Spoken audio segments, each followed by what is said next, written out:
What's up, everybody? It's the Blaze of Glory himself, Gilbert Blaze. Now, it's Monday.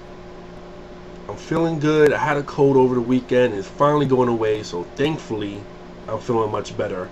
But before I start talking about wrestling, it's quick things I want to get taken care of. First things first.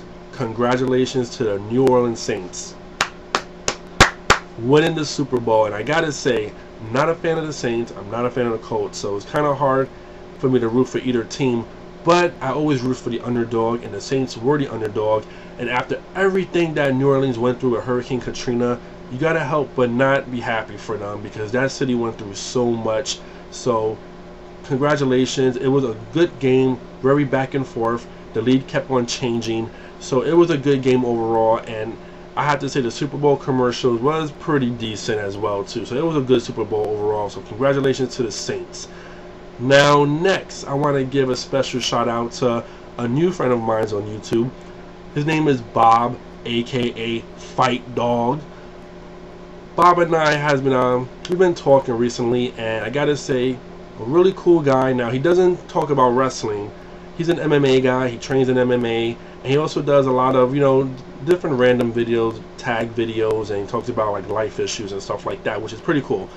He's a nice guy, and I'm looking forward to getting to know Bob a little more. So definitely, Bob, there's my shout out to you, since you gave me a shout out in your last video, and since I have more subscribers than you, I figured you would need the shout out. Now, third, gotta say, I want to put my 2 cents really fast into the whole Spinnernet Monoxide little drama that was going on last night. Now, apparently, I was in a call on Skype when Monoxide and ECW Hardcore decided to play a little ribbing, have a little fun with Spinnernet. After the Saints won, they went on his page, made a few comments about the Colts getting their ass whooped. Now, Spinnernet's from Indianapolis, so they figured he was a Colts fan, and I honestly thought he was a Colts fan too, because if I'm not mistakenly, he talked about the Jets and how they sucked or whatever like that, and I thought he had mentioned how he wanted the Colts to win and how he was rooting for the Colts. So yeah, they went on his page, left a little comment, and apparently, he didn't take it too kindly.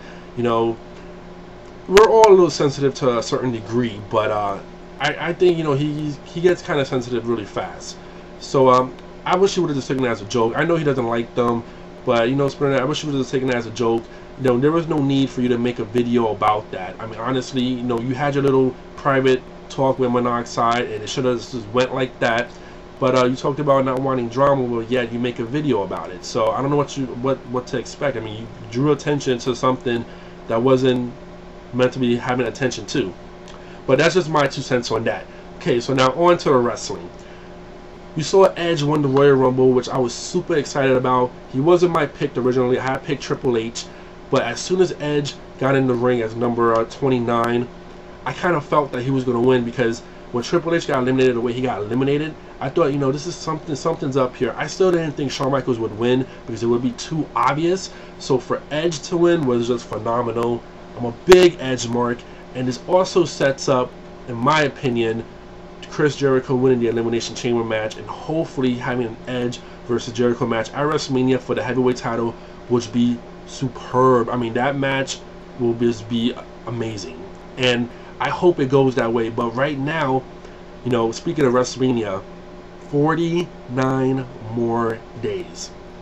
49 more days and counting, folks. I just can't believe how fast WrestleMania is approaching. Just like the other day, it felt like I was just planning for WrestleMania 26.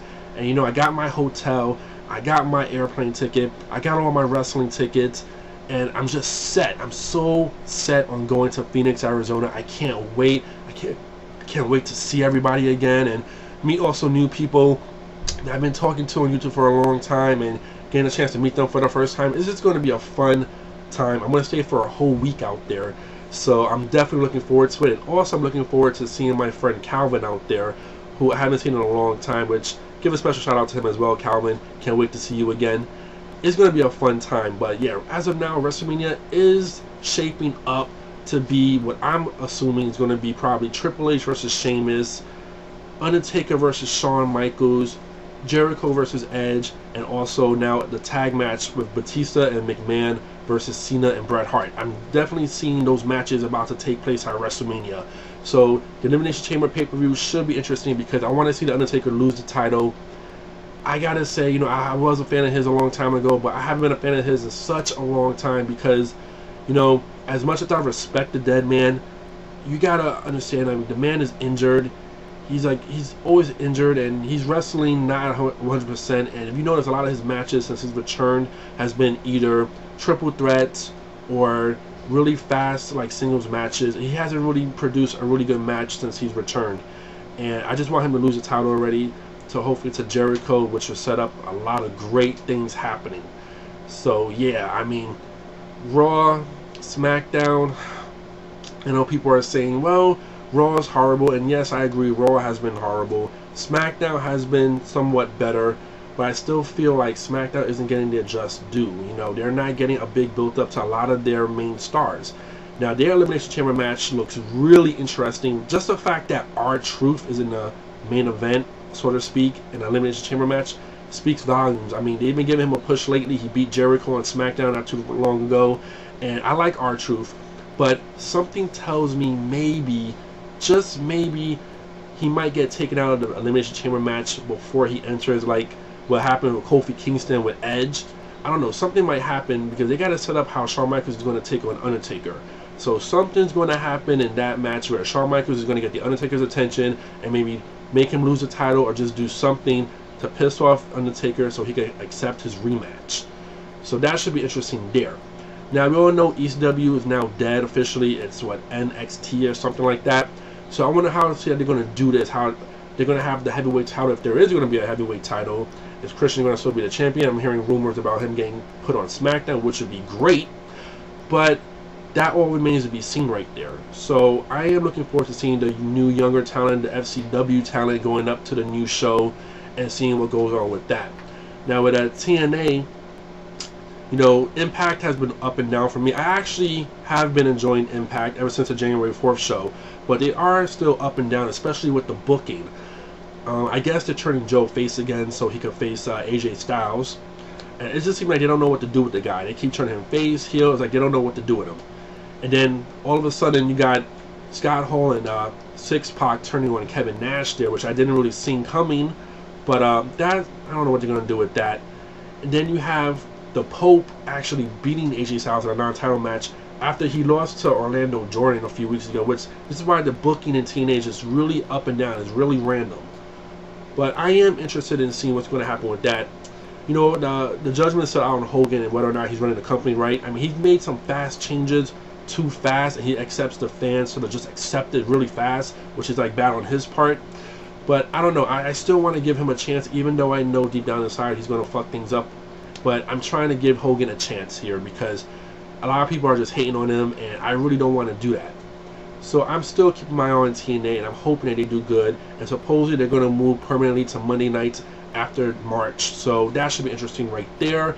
And I'm hearing Raw might go 3 hours, which I think will be a big mistake because Raw is already horrible. I mean, we're going to see like a whole hour of just talking and then 2 hours of like probably 5 matches. I mean, who knows what's going to happen with that. But it remains to be seen. But definitely 49 days until WrestleMania, folks. 49 more days. I can't wait to see all of you out there. So I'm just going to end this video before it gets too long. Hope you all have a great week. I know I will. See you later. Peace.